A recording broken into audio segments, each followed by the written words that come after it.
تاریخ اسلام کی ایک ایسی شیر دل خاتون جنہوں نے تن تنہا یزید جیسے ظالم کے ظلم کا سامنا کیا اور اس کے ظلم کے سامنے ڈٹ گئی۔ آپ ہی وہ عظیم ہستی ہیں جنہوں نے واقعہ کربلا کے عظیم مقصد کو دنیا کے سامنے ظاہر کیا۔ حضرت زینب سلام اللہ علیہا 5 جمادی الاول سن 5 ہجری یا 6 ہجری کو اس دنیا میں تشریف لائیں۔ ایک روایت کے مطابق آپ کی ولادت باسعادت شعبان 6 ہجری کے ابتدائی دنوں میں ہوئی۔ حضرت زینب سلام اللہ علیہا کے والد گرامی امیر المومنین اور سید الوصیین ہیں اور آپ کی والدہ ماجدہ سیدات النساء العالمین ہیں۔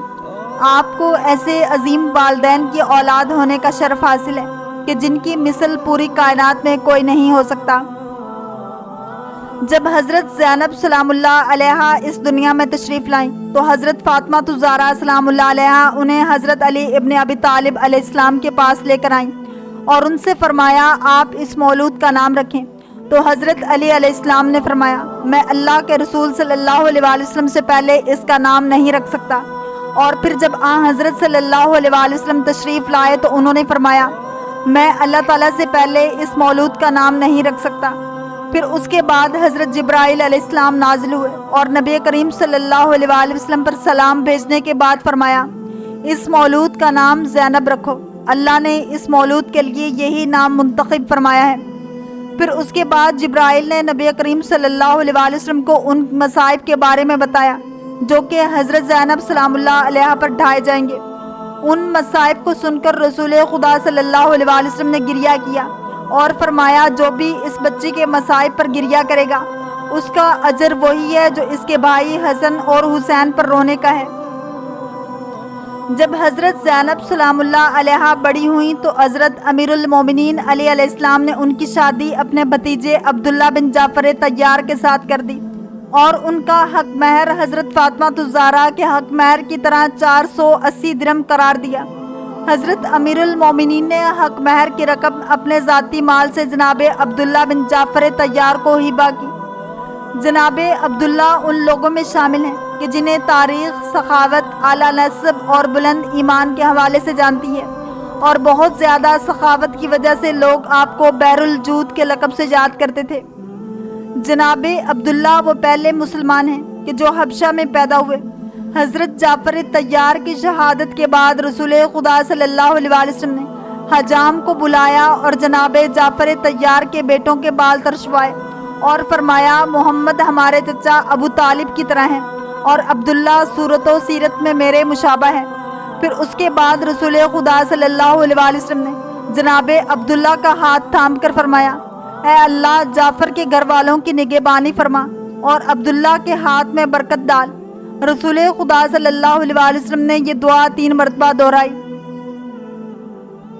حضرت امام زین العابدین علیہ السلام کی بیماری کے زمانہ میں حضرت زینب سلام اللہ علیہا ہی امام حسین علیہ السلام کی خاص نائب تھی اور لوگ شریعت کے مسائل میں حضرت زینب سلام اللہ علیہا کی طرف ہی رجوع کرتے تھے۔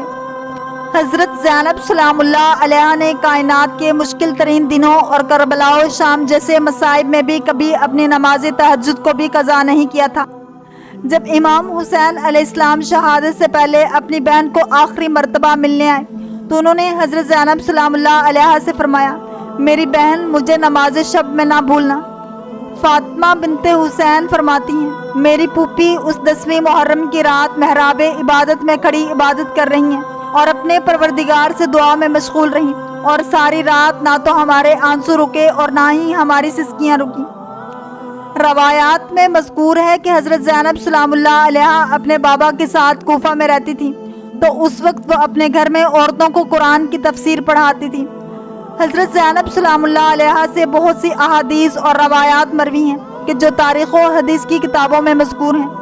حضرت زینب سلام اللہ علیہا کے پردہ کا یہ عالم تھا کہ یحییٰ مازنی کہتا ہے کہ میں مدینہ منورہ میں حضرت امیر المومنین کے پڑوس میں رہتا تھا لیکن خدا کی قسم نہ تو میں نے کبھی حضرت زینب کو دیکھا اور نہ ہی کبھی ان کی آواز سنی۔